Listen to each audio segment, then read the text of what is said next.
Hey, I'm Darlene and you're watching a rapid fire art tutorial. In this video, I want to show you my unique method for drawing a hyper-realistic eye from complete scratch. I'll walk you through step by step and give you all the details you'll need so you can follow along. Let's begin. These are the materials I'll be using. They'll be listed in detail down below. You don't need all of them. If you only have an HB pencil and a solid eraser, that's completely fine. Don't let the lack or difference in materials discourage you. I'm using a mechanical pencil with HB lead to start. If you want to use only one pencil for the whole thing, I'd recommend a 4B, because it's very flexible regarding the range of values it can easily reach. The first step is to draw a very light circle. I like to hover my hand over the paper and make circular motions. Once I'm confident with that motion, I'll lower my hand and draw the best circle that I can. If your first attempt at drawing a circle looks like an oval, don't even bother to erase it. Just draw additional lines around your oval until it slowly forms a more circular shape. If you're finding it really hard to get past this, just trace something circular and move on to the next step. The next step is to decide on the slope or angle of the eye. It can be angled in this, or this direction, to varying degrees based on your liking. Use a straight edge to draw that line through your circle. It doesn't have to go straight through the center, but do try to keep it fairly close. The next thing we need to do is form the shape of the eye, starting first with the inner corner. For this eye, I'm going to draw a large corner on the left, right outside of the circle. You can kind of draw any unique shape you want, a triangle, a deep bowl shape, a droopy one, etc. Try to make it unique.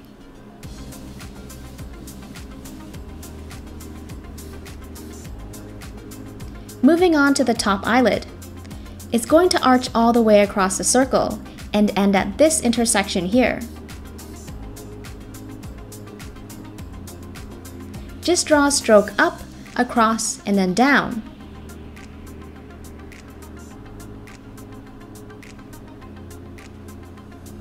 End your stroke at this point here.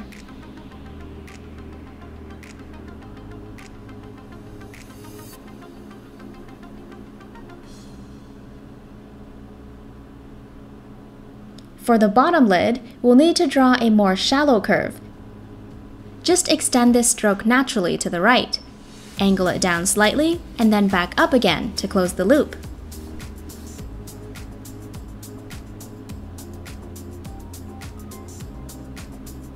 That completes the eye shape.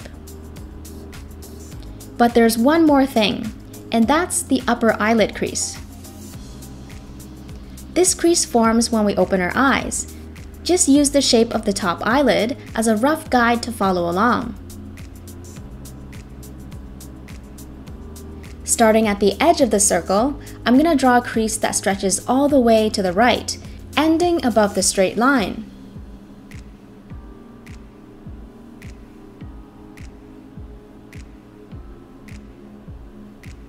So I'm going to end the crease above this line here. I'm going to wrap the tail inwards, but you can also flare it out and add wrinkles if you want. Now that we have a structure drawn out, let's erase all of the initial construction lines. So that would be the circle and the straight line going through it. I bought this electric eraser on Amazon a while ago, and I'm just trying it out for the first time. It's a lot more effective than a kneadable eraser for getting rid of construction lines quickly and cleanly.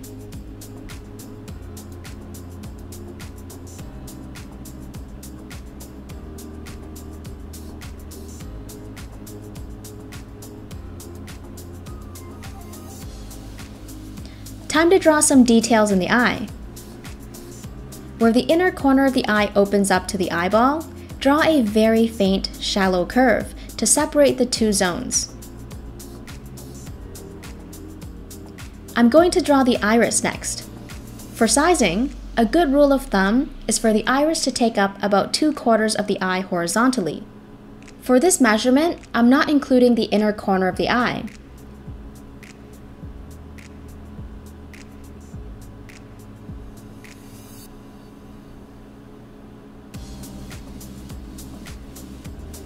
If you want a perfectly shaped iris, draw a full circle and then erase parts that fall outside of the eyeball.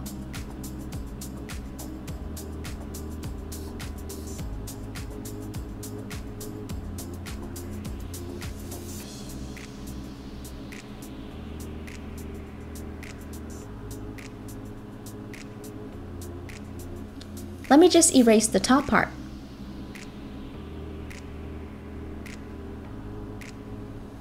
The next step is to faintly outline our main highlight.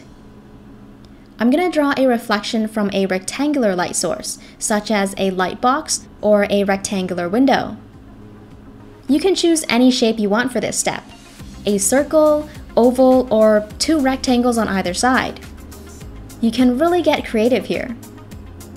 Since the eyeball is a round surface, don't forget to skew the shape of the reflection so it wraps around the curvature of the eyeball. This will help give off the illusion of roundness. You can make your shape more unique by throwing in some obstacles as well. For example, a photographer's head blocking the bottom left corner of the light source. Let's draw the reflection now.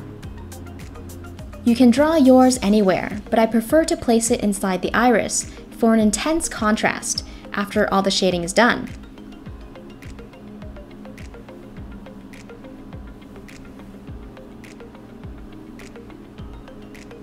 For the pupil, let's make a mark in the very center of the iris. You can find the center by drawing a cross through the iris. The intersection between the two lines is the middle. Around this dot, I'm going to draw the pupil. The size of the pupil depends on how much light is entering the eye. There are other factors as well, but let's keep this simple. The pupil regulates the amount of light entering the eye by changing its size. It will get wider in the dark and narrower when there's light. With that general bit of information, choose an appropriate size for your pupil while taking the environment of your drawing into consideration. Is your subject in a bright, dim, or dark room? I think this is a good size for mine. Before you shade the pupil, you can add a reflection inside or going through it. I'm just drawing a random wavy shape, and then I'm going to shade over it about 80%, so it's barely there, but it's still somewhat noticeable.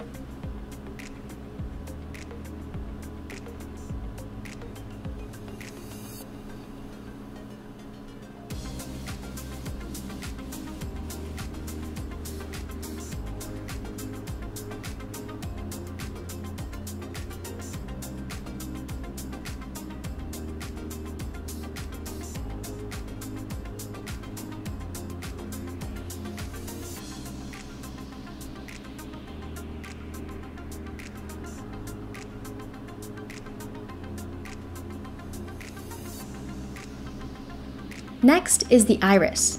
We're going to give it a lot of detail. To make the ring of the iris look less like an outline, let's thicken it slightly and blend it so the edges look much softer. You can blend using your pencil by slowly working around the edge, creating lighter and lighter lines until it fades to white. Or you can use a blending stump to smudge the graphite. Light smudging will result in light marks. Do this all the way around.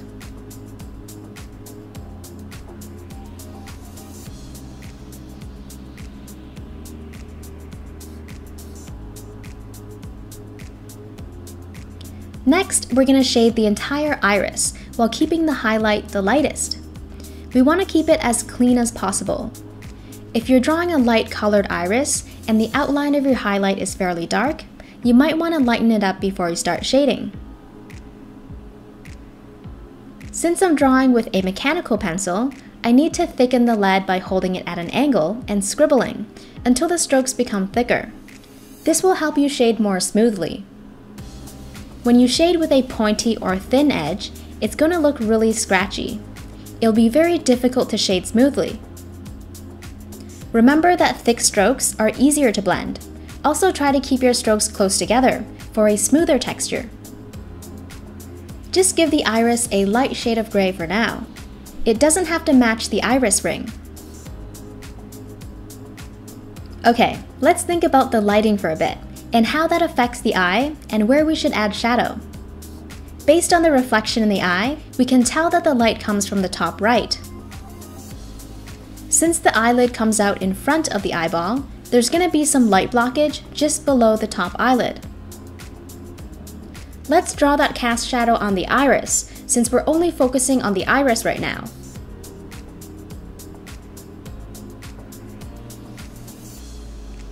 Make sure you lighten those pencil strokes as you work your way down, so that the edge of the shadow is soft.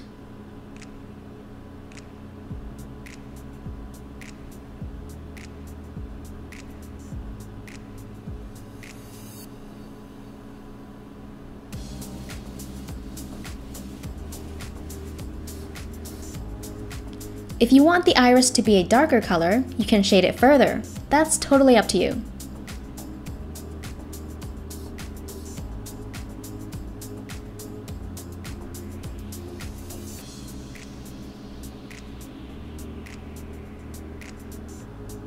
Again, if your highlight outline is darker than the iris color, you can lift a few layers of graphite away using a kneadable eraser so it's less obvious. Just roll your eraser to a fine tip and dab lightly. If you don't have a kneadable eraser, try to shade the iris just enough so that the outline is barely visible.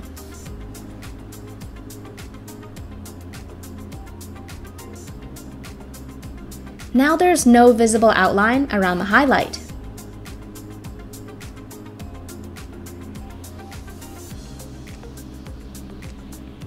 If you want, you can leave the iris like this. But if you want to give it a lot more detail, please continue. Draw a faint wavy ribbon surrounding the pupil. Try to give it a random shape, avoiding any obvious patterns. The more random it is, the more realistic.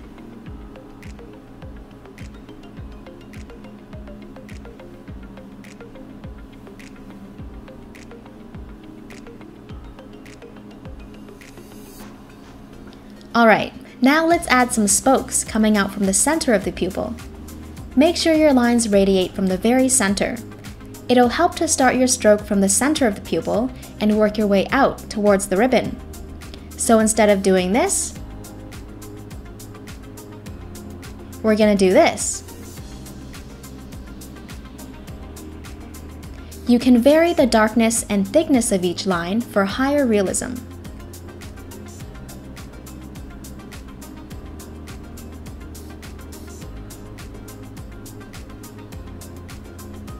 Imagine the lighter space between each of these spokes as a piece of thread.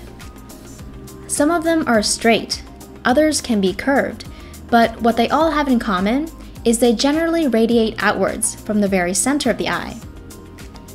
These threads disappear into the hole, which is the pupil.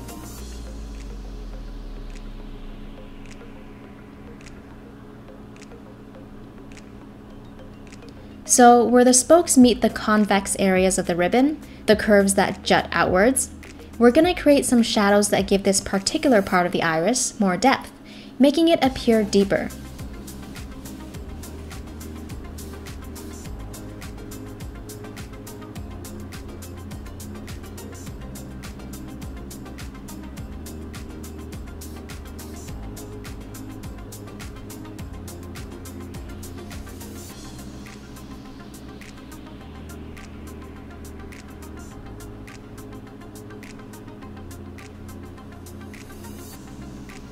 To create a more realistic edge to the pupil, round off the end of each thread, ever so slightly.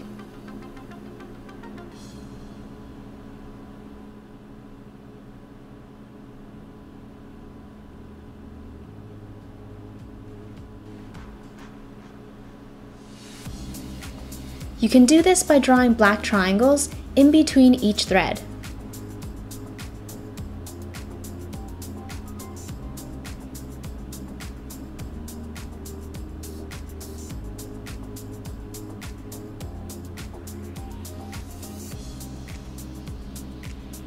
So we worked on the inside of the ribbon, but there's also the outside. Just draw tiny threads squiggling outwards and gradually disappearing as it nears the edge of the iris.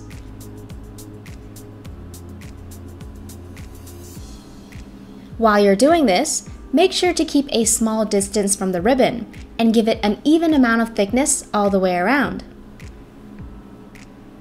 Try to keep everything outside of the ribbon very subtle.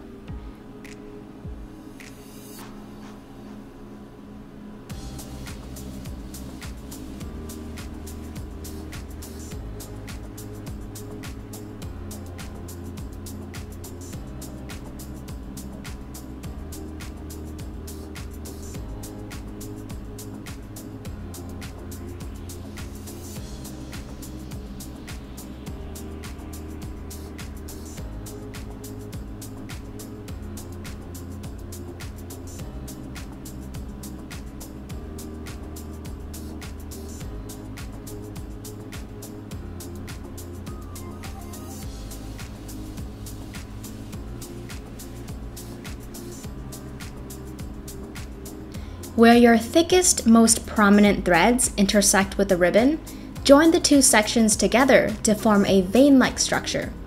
I'm doing that by rolling my eraser to a fine tip and erasing graphite along areas that separate the ribbon from the thread. Here's a clear example of what I mean.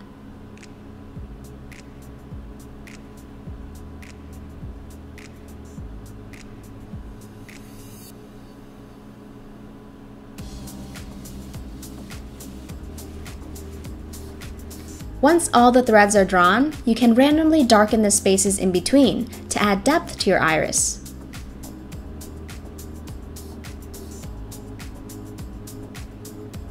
The squiggly threads should fade out as they near the edge of the iris. If they don't, you can shade over their tails until they do. Start out lightly, working in layers as you go, just to make sure you're not shading too much, because erasing is always harder than working slowly.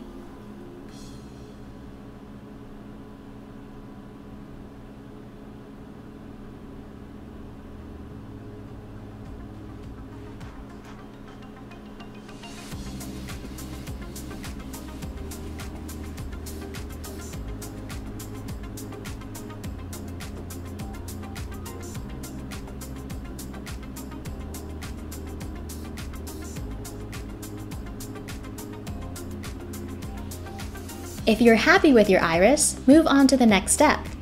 We're going to come back to this later to add more depth, but for now, let's finish the rest of the eye. The next step is to shade everything else in, starting inside the eye and then later, the skin. This inner corner has sort of a soft yet bumpy texture to it, so as you shade it, create a few bumps of different shapes and levels of protrusion. For more info on how to shade, click on the video above or in the description box below. Try to keep the shading fairly light for now. Once we have everything else shaded, we can come back here to lighten or darken, depending on how the rest of the drawing looks.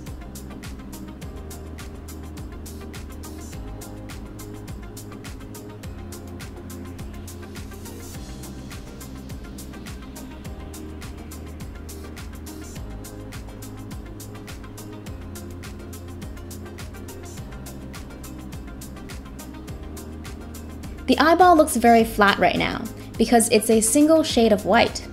To make it appear round, try the contour shading technique by drawing curves that follow the contour of the round eyeball.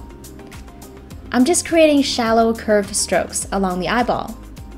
My strokes are darkest where the surface of the eyeball curves away from the light. So in this case, with the light shining down from the top right, the left bottom side of the eyeball will appear darkest because it's furthest from the light. Again, if you want to shade smoothly, always remember to keep your pencil strokes thick and close together.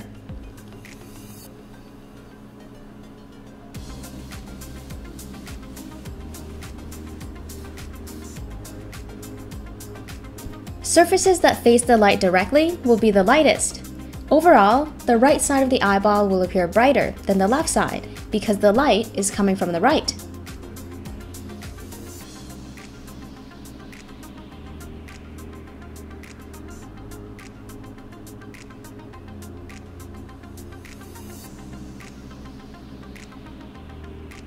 I'm also blending the edge of the iris out more.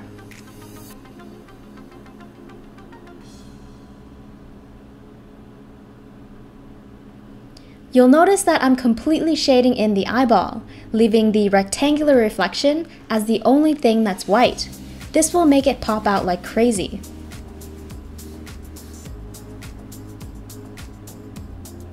Always make sure your patterns of light and shadow are consistent by referring to your light source constantly and seeing if any shadows are missing or if light needs to be added.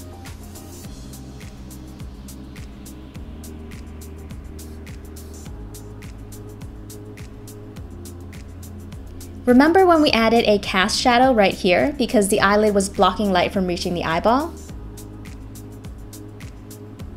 Let's shade the white part of the eye in the same way. Just add a slightly darker shade of gray along the top.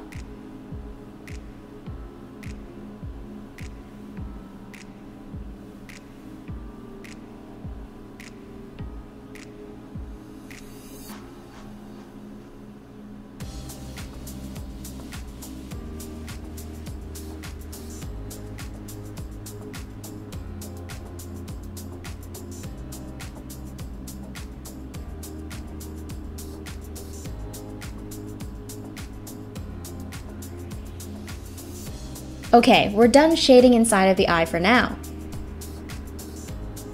I want to draw a few details along the skin before shading it. Over here, we sometimes have small wrinkles that stretch upward towards the eyelid crease, just using some branch-like strokes to indicate those wrinkles while keeping my strokes light. Another detail is a small ledge that runs along each eyelid.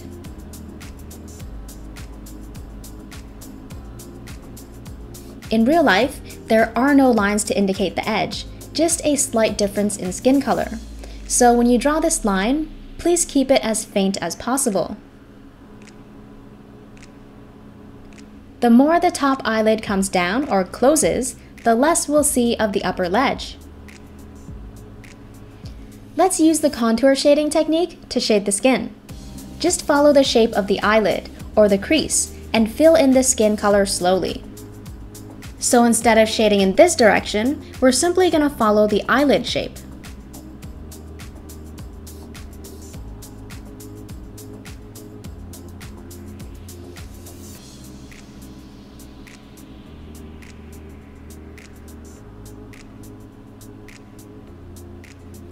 If the ledge outline starts to disappear, that's okay.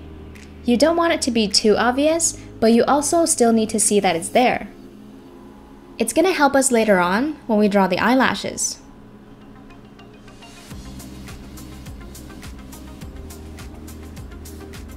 I like to work in layers. My first pass is just a flat shade of light gray. On the second pass, I'll add darker shadows along the crease. The darker the shadow is, the deeper the crease will appear.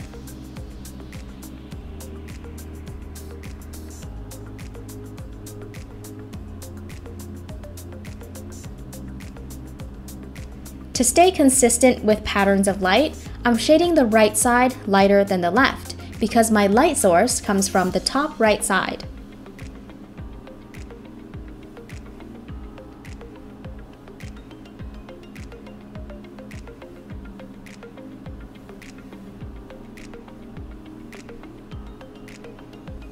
My shading is darkest near the crease and becomes gradually lighter as I work away from it.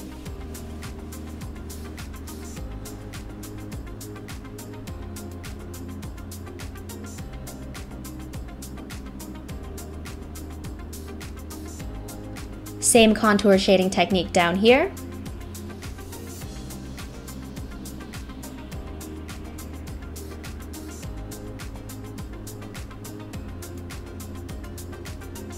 At the bottom of the eye, it's okay if your pencil strokes aren't completely smooth, because the strokes can conveniently be interpreted as wrinkles.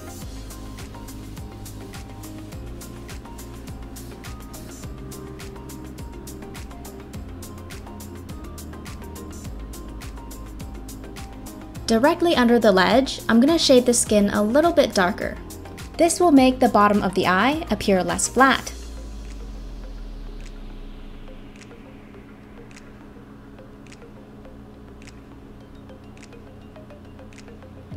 As I'm doing this, I'm trying to make the ledge outline blend in with the skin.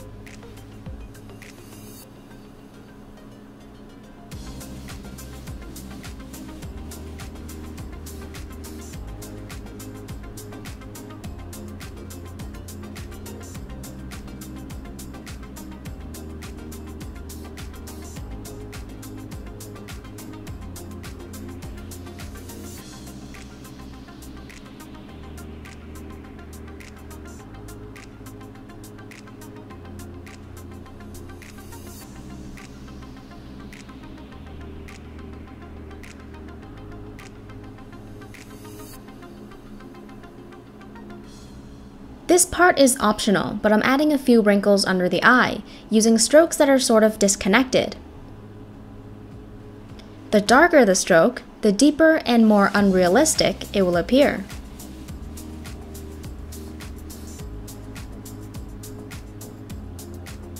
Around the wrinkles, you can use the cross-hatching technique to create a texture that resembles skin.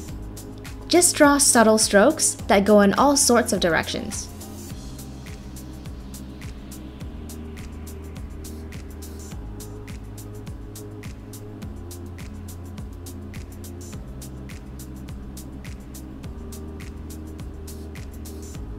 Let's shade up here as well.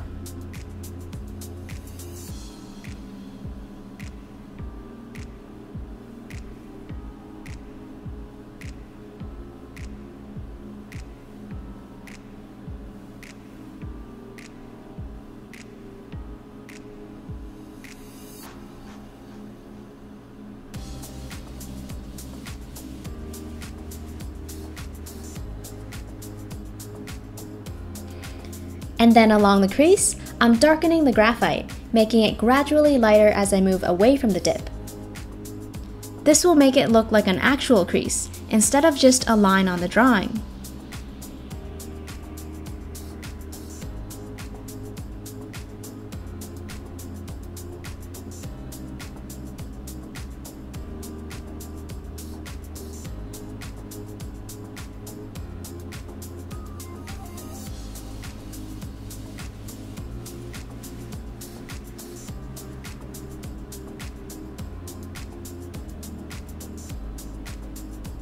You can skip this next step if you're satisfied with the level of smoothness in the skin.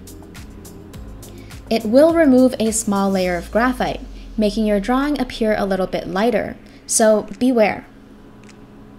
I'm just using a soft piece of tissue wrapped around my finger to smudge the graphite, getting the graphite bits to fill all those tiny valleys within the paper, which should make the drawing look much smoother. I'm sort of following the direction in which I shaded, and I'm using a different area of the tissue as I move from section to section, so that I don't smear darker graphite into a lighter zone, which would create an unwanted blemish.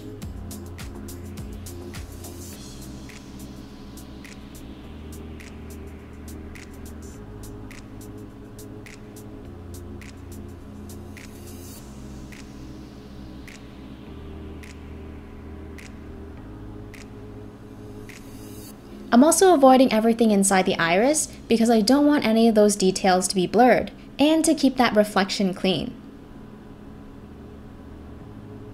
Again, as I mentioned, the drawing will appear a little bit lighter after you've done this. Here's what it looked like before I used the tissue paper and after. I'm just going to go back in and darken some areas again to bring back the level of depth that was lost. Again, I'm just shading dark areas darker because the tissue made it look lighter than I prefer. If you want to skip to the next step, navigate to the timestamp displayed on the screen.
Now the eye just doesn't look right without lashes, so let's draw those next.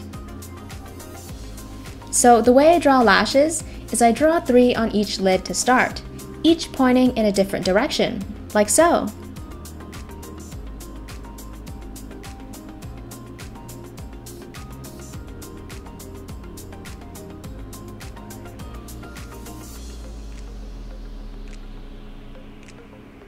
Once you have the 3 lashes drawn on each eyelid, the rest should be very simple to fill in.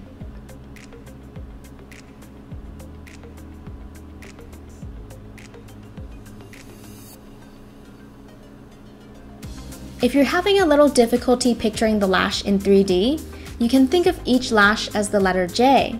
As you draw each one, working from the outside in, pinch the J until the space in between becomes so narrow that it turns into a straight line.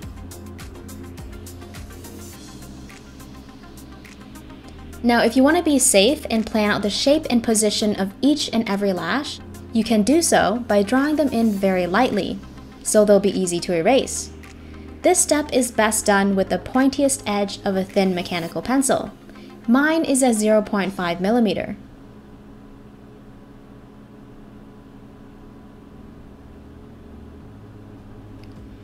Each of these lashes are rooted near the perimeter of the eyelid's ledge.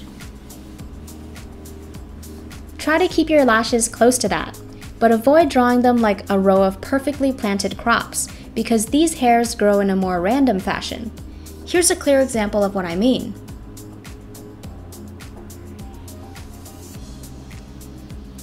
I'm gonna go ahead and draw them in fairly dark using a 4B lead. This will allow me to create darker strokes that don't require much downward pressure. If you want to draw lighter hairs, stick to an HB or harder pencil. When drawing lashes close together, you can make the ends meet, forming a triangle or a tent. Keep in mind that some randomness will look a lot more natural.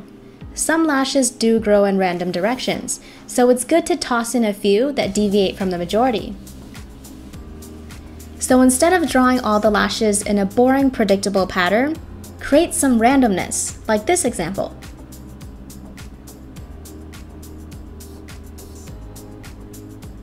Here are a few more things I want to mention.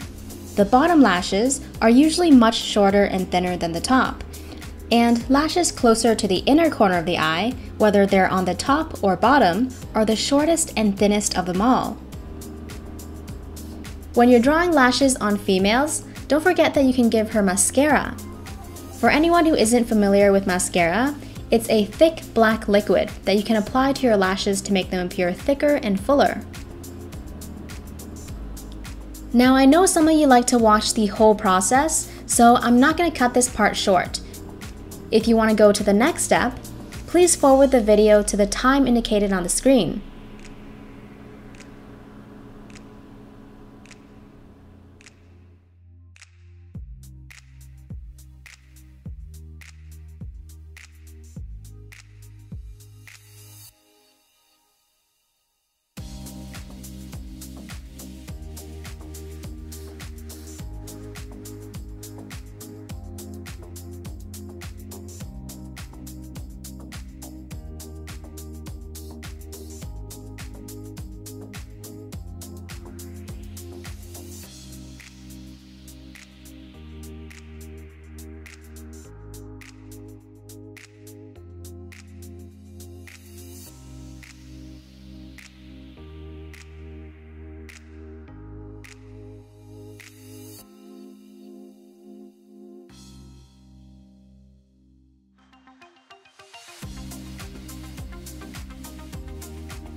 If some lashes are too long, you can easily shorten them by rolling your kneadable eraser to a very fine tip and dabbing the graphite away little by little.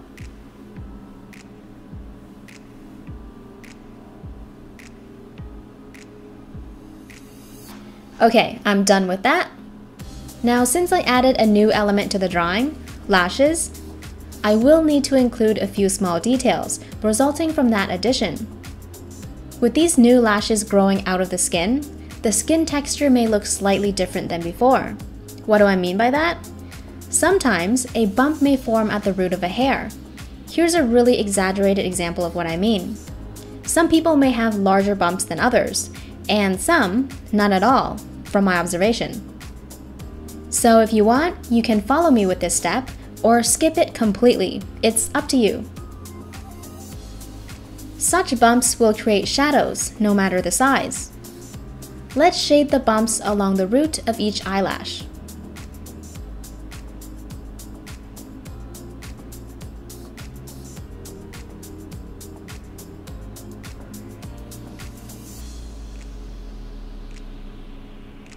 I'm doing a very light circular motion, like so. I'm being really sloppy because the skin here is almost hidden behind the thick wall of lashes. But I still want some of that skin texture to show through. It's just a small added detail. Alright, when we move on to the bottom lashes, the skin is much more visible because there are so few lashes. So we can't really be as sloppy. Let me draw another diagram, zooming in on the hair and skin bump. The light comes from above, so the shadow will be located at the base and underside of the bump. I'm shading in tiny circular motions for added texture. This diagram is also exaggerated. Let's draw more subtle shadows than that.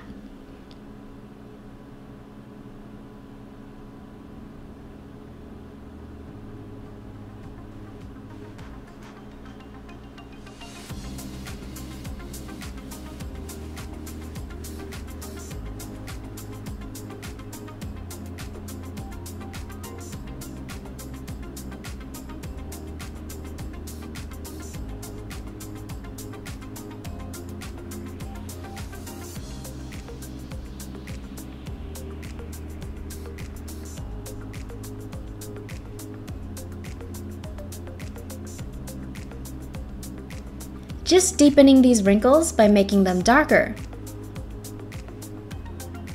Here's a little test for you. Do the lashes affect anything else in the drawing? If so, what is it? If you said that they block light, creating cast shadows, you're correct. Although they are very thin, they do block a small amount of light. It's most noticeable under the top lid. It adds another layer of shadow along the eyeball. Just add a very light layer of graphite.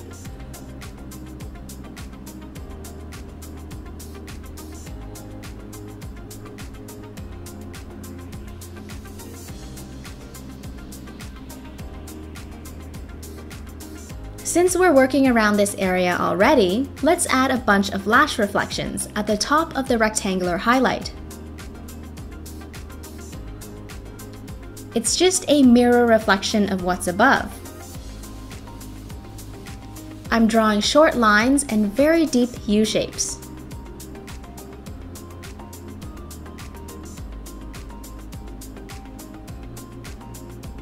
Hold on, let me add some darker shadows here. These are singled out cast shadows from the eyelashes above.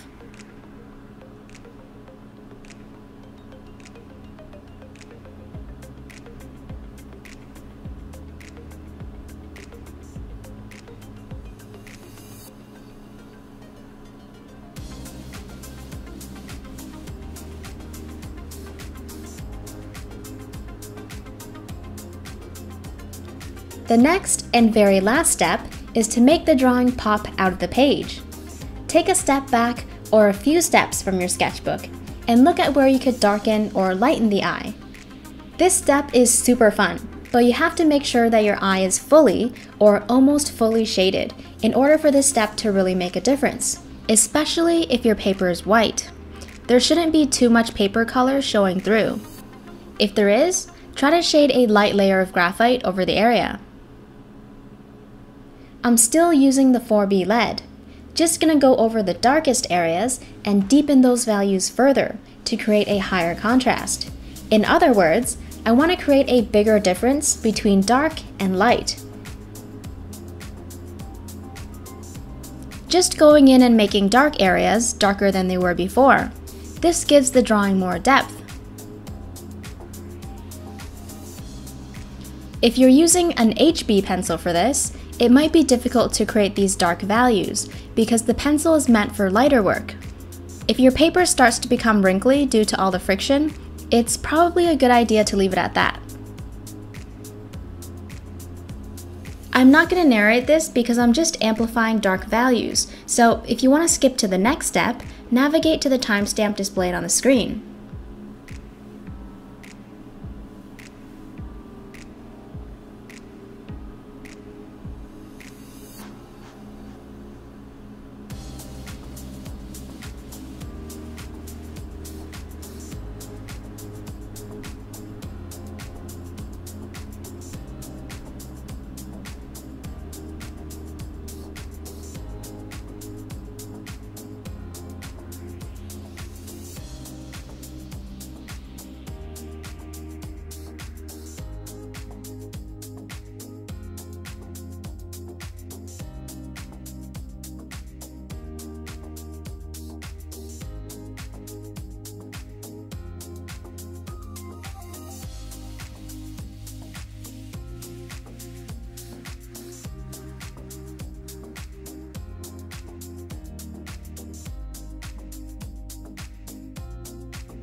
Once you're satisfied, use a white gel pen or correction fluid to add a bright white inside the eye to create that glassy look where the light is intensely reflected.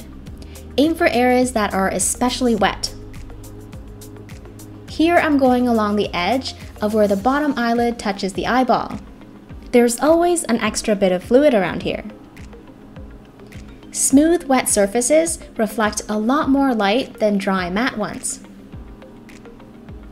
This area near the tear duct is also very moist. Just add little bits of white in the lightest zones.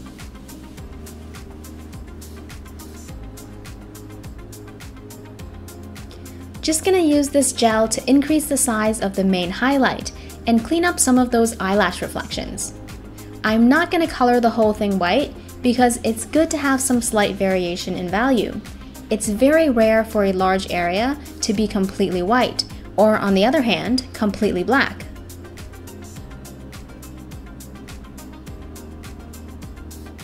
If you want to tone back some of the white gel or whiteout, you can always use your pencil to shade over it after it has dried.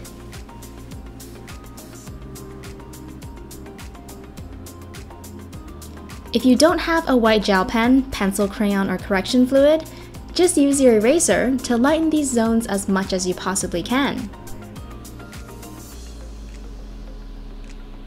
Just doing a final check. I might as well darken some of that detail in the iris, amplifying those darkest zones for a more dramatic look.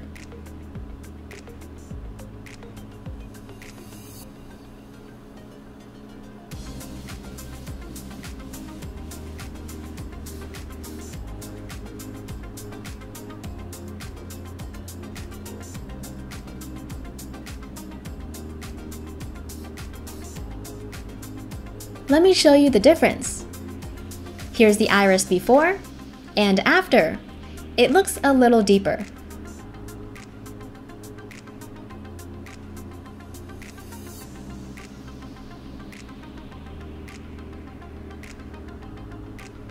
Now, if your eyeball doesn't look round enough, you can always darken the values some more until it takes on the right shape.